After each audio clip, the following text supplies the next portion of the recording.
Il existe déjà une alliance, mais j'espère qu'il sera possible d'établir une relation très étroite entre l'Amérique et l'Europe. Par exemple, concernant les tarifs douaniers, j'espère que l'on conviendra que l'Europe et les États-Unis devraient avancer, idéalement selon moi, vers une situation de zéro tarif, créant ainsi une zone de libre-échange entre l'Europe et l'Amérique du Nord. Il n'est pas loin de votre nouvelle amie Ursula von der Leyen, Guillaume Roquette. Je ne sais pas si vous avez remarqué. C'est même exactement la même proposition. C'est là qu'on se dit que tout ça part un peu quand même dans tous les sens. Parce que entre Donald Trump qui, en sortant des toilettes ou quasiment dans l'avion, dit « Ah, mais ils sont tous d'accord avec moi, ils sont ravis de ce que je fais », alors qu'il double les droits de douane. Et son meilleur ami Musk qui dit « Ah, ben on va mettre 0%. » Je pense qu'il faudrait qu'ils se parlent un peu, nos amis. Parce que c'est un peu incohérent tout ça. Cela étant, est-ce qu'il y a un projet derrière ça ? C'est effectivement pour Musk qui n'est pas tout à fait sur la ligne de Trump, est-ce qu'il est en train d'essayer de le pousser ? N'oubliez pas qu'il y avait ce projet-là, juste tout simplement en 2016. C'est Trump qui a mis fin aux négociations sur le partenariat transatlantique de zone de libre-échange entre les États-Unis et l'Europe.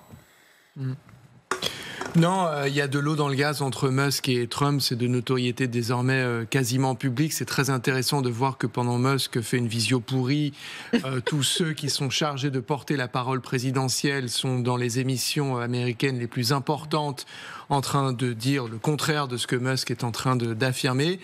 Tout à l'heure, vous montriez les indices boursiers. Regardez où sont les actions de Tesla. Il y a une carte, j'ai vu passer aujourd'hui une carte sur les ventes de Tesla chez les 27, donc en Europe.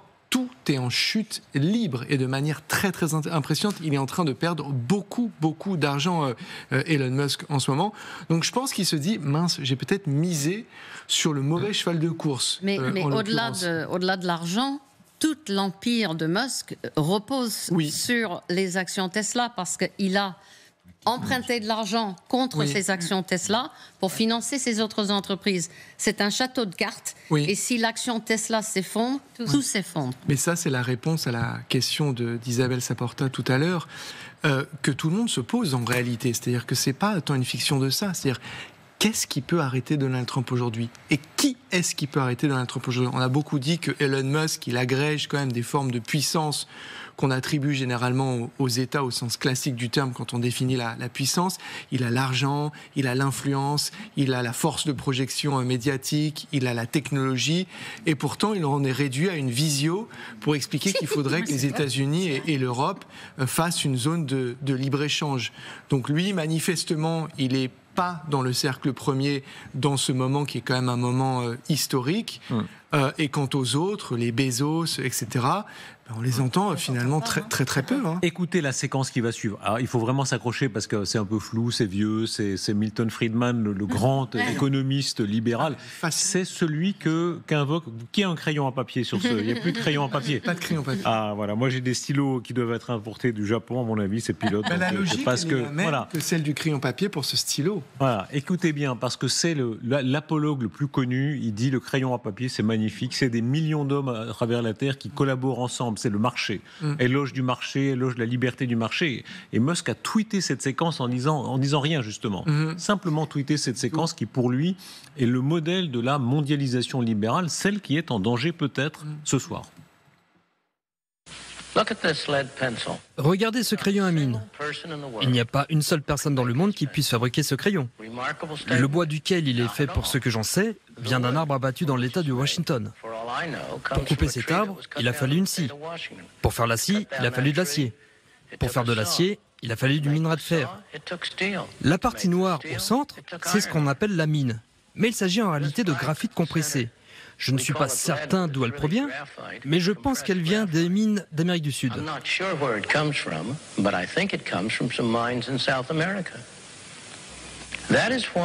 C'est pourquoi le fonctionnement du marché libre est essentiel. Non seulement pour promouvoir l'efficacité productive, mais davantage encore pour favoriser l'harmonie et la paix parmi les peuples du monde.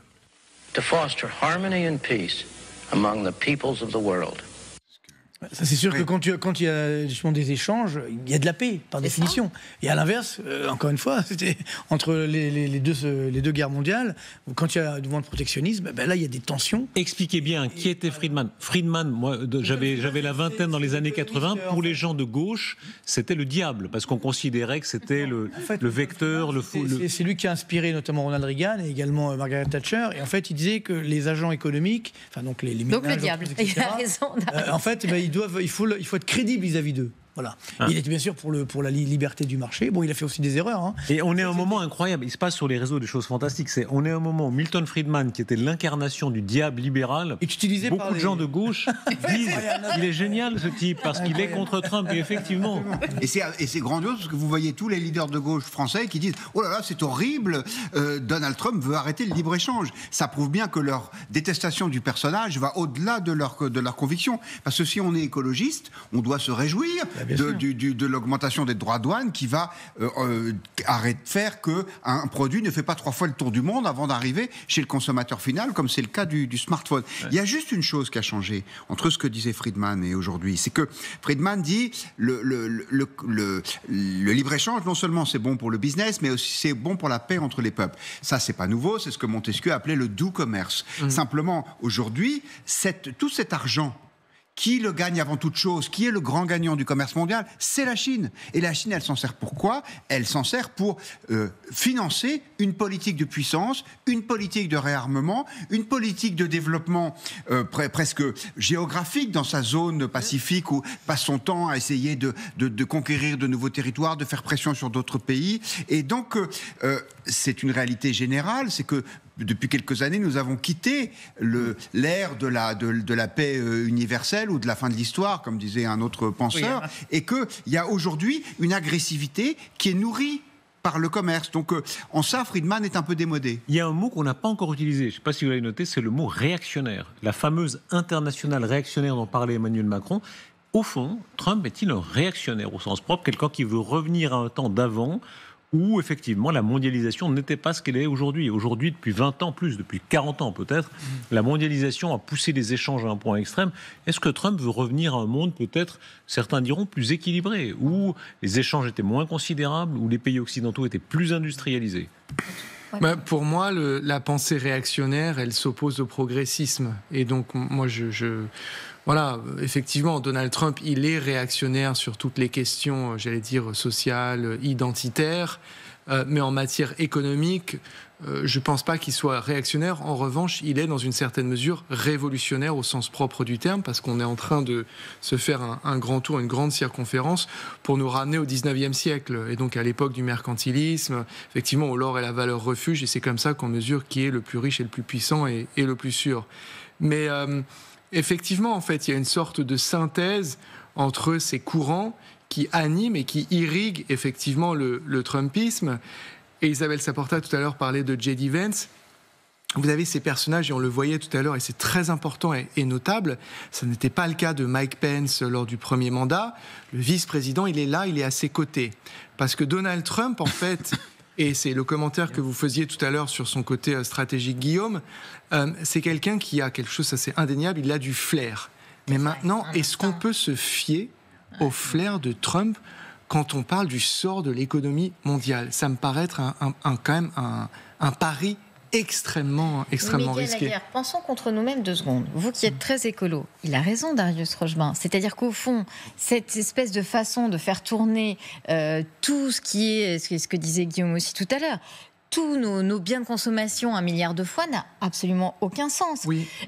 Même si on regarde ce qu'il dit sur, au fond, le fait d'avoir transformé, c'est ce que dit Vance et que répète Trump, d'avoir transformé en fait les Américains, non pas en travailleurs, mais en consommateurs, qui au fond vivent sur le dos de Ouïghours, vous voyez, d'un tiers-monde qui travaille dans des conditions abjectes. Ça, on peut tous être d'accord là-dessus. Oui. C'est ça qui est aussi, il a raison Guillaume, qui perturbe en fait, parce qu'il y a des choses qui sont totalement vraies en fait. Mais c'est pas pour ça. C'est pas pour les Ouïghours que Donald Trump fait ça. C'est-à-dire qu'il a, et je l'ai dit et je le redis, il a identifié des problèmes qui sont effectivement réels. Il met le doigt, et c'est là qu'est le génie de son flair, sur que ce soit la désindustrialisation, que ce soit la marginalisation de pans entiers de la population qui, quand on célèbre le libre-échange et la fluidité des voyages de biens, de personnes, disent mais et moi là-dedans. Mais encore une fois, il se trompe, à mon sens, totalement sur la manière de remédier à ces maux qui, pour autant, sont réels. Avec un peu de provocation, là, est-ce qu'il pointe une forme d'immoralité qu'il y a aussi dans la mondialisation ? Quand on achète des habits qui viennent du Bangladesh, du Vietnam, etc., faits par des gens qui ont des conditions sociales assez catastrophiques, souvent les mêmes personnes qui détestent Trump, peut-être pour de bonnes raisons, ne regardent pas trop l'étiquette qu'ils ont dans l'habit qui vient de ces pays-là. Quand il y a un incendie sanglant dans une usine du Bangladesh et qui a un effondrement et qui a 500 ouvriers qui meurent en l'espace de 2 heures. Et là, on se tourne vers des marques que je ne citerai pas. On leur dit, mais dites-moi, c'est pas votre usine qui était là-bas ? Et donc là, il y a un effort de communication. On dit, on va améliorer, on va accroître les salaires, on va envoyer des Chief Happiness Officers au Bangladesh, etc.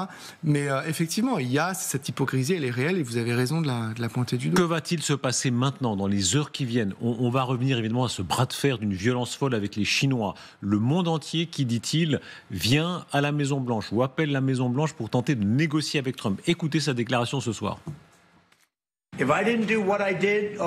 Si je n'avais pas fait tout ça ces 2 dernières semaines, personne n'aurait voulu négocier. On serait allé voir ces pays en disant « nous voulons vous parler ». Ils nous auraient envoyé balader. Mais aujourd'hui, ils viennent vers nous. Ils nous offrent des choses. Ils nous offrent des choses que nous n'aurions même pas pensé leur demander. Et cela parce qu'ils souffrent. Cela leur fait mal. Car ils profitaient de nous. Et maintenant, nous ripostons. Nous avons 36 000 milliards de dollars de dettes. Je veux m'en débarrasser. Nous pouvons le faire très rapidement si nous trouvons de bons accords. Certains pays ne nous autorisent pas à vendre nos produits chez eux, alors que nous les autorisons à vendre leurs produits chez nous. Certains nous font payer des montants faramineux pour s'implanter dans leur pays. Tout cela, c'est terminé.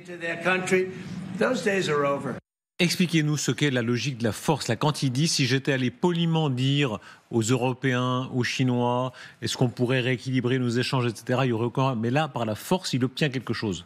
Oui, parce que c'est le moyen le plus efficace de parvenir à ses fins. C'est ce qu'on pourrait appeler la jurisprudence Panama. Dans les premiers jours du mandat, il dit je vais récupérer Panama qui va redevenir américain. Alors, les Panaméens disent mais non, c'est pas normal, nous on est indépendants. Oui, mais il y a un problème, c'est que c'est une entreprise chinoise, hongkongaise pour être tout à fait précis, enfin c'est la même chose aujourd'hui, qui gère le canal de Panama, et ça, c'est pas normal. Et ben, qu'est-ce qui s'est passé ? C'est BlackRock, c'est une société américaine qui a récupéré la gestion du canal de Panama. Et donc, effectivement, quand vous voulez obtenir de quelqu'un, quand vous voulez obtenir quelque chose de quelqu'un, commencez par lui mettre une baffe. C'est pas très courtois. On n'a pas l'habitude de ça en Europe où on est des gens bien élevés, mais ça peut être efficace. Mais j'aurais jamais, pardon, excusez-moi, c'est juste, j'aurais jamais pensé entendre Guillaume Roquette dire ça en fait un jour. Et donc, je trouve ça tout à fait charmant que le Figaro Magazine maintenant soit donneur de baffes. C'est le contraire de tendre l'autre joue. C'est-à-dire, il faut au contraire commencer par donner une baffe. Mais c'est vrai que c'est la stratégie du choc et de l'effroi. Il a raison. C'est cette espèce de sidération violente. Après, moi, la question que je me pose, c'est quand même ça, je parle sous votre contrôle, c'est un admirateur du catch, c'est un homme qui adore le catch. Alors, est-ce que c'est une scénarisation où, au fond, chacun est dans son rôle et qu'à la fin, ça va retomber dans l'ordre, ou on est vraiment dans le choc et l'effroi, comme le disait... Mais il faut dire aussi que la méthode qu'il utilise là, c'est exactement les mêmes méthodes qu'il utilisait dans ses constructions immobilières. C'est-à-dire qu'il commandait 250... salle de bain, des lits, tout ça, et il équipait son hôtel et il ne payait personne. Il laissait des ardoises partout, et quand les fournisseurs venaient le voir pour dire « vous me devez 150 000 », il disait amenez-moi en justice, on verra bien, ça vous coûtera 300 000 en frais d'avocat, c'est pas la peine, et les gens laissaient tomber. Donc c'est quand même un magouilleur de premier depuis toujours, comme son père. Et comme son père, qui était encore pire. Et donc on ne devrait pas être surpris par ça. C'est un peu une raquette, hein. Enfin, il y a des méthodes mafioso qui sont pas très loin de ce qu'il fait là. N'oublions pas quand même que c'est un rapport aussi de clients. C'est-à-dire, on prend la Chine, leurs premiers clients, ce sont les États-Unis. Donc les Américains ils disent attendez, on est votre premier client, on va négocier. C'est aussi logique. Il ne faut pas non plus faire attention. Pareil pour tous les pays effectivement des États-Unis. Et nous, moi j'aimerais bien qu'on fasse la même chose. Quand je dis nous, c'est-à-dire nous les Français, nous les Européens, qu'on négocie effectivement avec nos fournisseurs. Parce que c'est que toute entreprise fonctionne comme ça. Alors même si peut-être que lui dans sa vie, il a été peut-être plus, on va dire, négociateur que les autres. Mais encore une fois aujourd'hui, et ça marche. Alors, est-ce que c'est vrai ou pas, est-ce qu'il a menti, ça, pour l'instant, on ne sait pas. Mais en tout cas, c'est clair que ça fait réagir. Et donc, dire à son fournisseur, je suis désolé, mais là, voilà, je suis hyper endetté, etc. Donc, il faut que tu me fasses un prix. Il dit pas, je suis désolé, là, c'est pas tout à fait. Oui, d'accord, mais c'est un peu plus cash. Ça peut se comprendre. Et surtout, moi, je pense qu'on arrivera de la négociation parce que ces pays-là, je prends le cas de la Chine. La Chine, elle a besoin de vendre, d'avoir cet excédent de 400 milliards avec les États-Unis. Il faut dire 400 milliards de dollars chaque année, comme ça, qui, grâce aux États-Unis, d'excédent commercial. Donc, si effectivement il n'y a plus ça, donc les Chinois vont se dire on va avoir un problème pour financer notre économie, etc. Donc, il y a quand même ce lien, et si ça sera quand même, ça fera justement un cas d'école. Si ça fonctionne, j'espère que nous, on aura le courage de faire la même chose. Trump fait un peu ce que fait la grande distribution française avec ses fournisseurs depuis 40 ans. C'est pas, oui, sauf qu'ils ne perdent pas d'argent. C'est pas glorieux, oui, c'est ça. Sauf que ça permet effectivement d'avoir un impact positif sur les prix. Alors, les mêmes causes ne vont pas forcément produire les mêmes effets, puisque, comme on le dit, l'économie mondiale, elle est impliquée. En fait, on a l'impression que Trump agit par réflexe. Comme il a toujours fait comme ça, y compris quand il était un entrepreneur privé, il se dit, ça va marcher là aussi. Et puis, peut-être que pour la première fois, il rencontre un vrai problème. Là, pour le coup, c'est pas lui qui construit le mur, mais il se le prend. Et le mur, c'est que ça affole tout le monde, y compris l'économie américaine, et que donc, c'est l'effet inverse qui est obtenu par rapport à ce qu'il souhaitait. Mais vous ne trouvez pas étrange que quasi aucun grand patron n'a rien dit pour l'instant en public, à l'exception de Jamie Dimon, le PDG de Chase. Ouais. C'est le seul à avoir dit, JP Morgan Chase, je pense que ces droits de douane sont une mauvaise idée. Les autres, il y a une silence étourdissante là. Mais ça va être un grand test en fait. On s'installe dans un moment où ça va être le consommateur américain face au consommateur chinois. Et le message tout à l'heure que vous avez diffusé de Donald Trump, il s'adresse à sa population. Il leur dit ne paniquez pas et soyez costauds. Et c'est ça le moment dans lequel il est en train, pour revenir à votre métaphore Isabelle, qu'il est en train de scénariser, à la manière d'un combat de catch, si vous voulez. À ma gauche, dans le coin à gauche, le consommateur américain, et à ma droite, le consommateur chinois.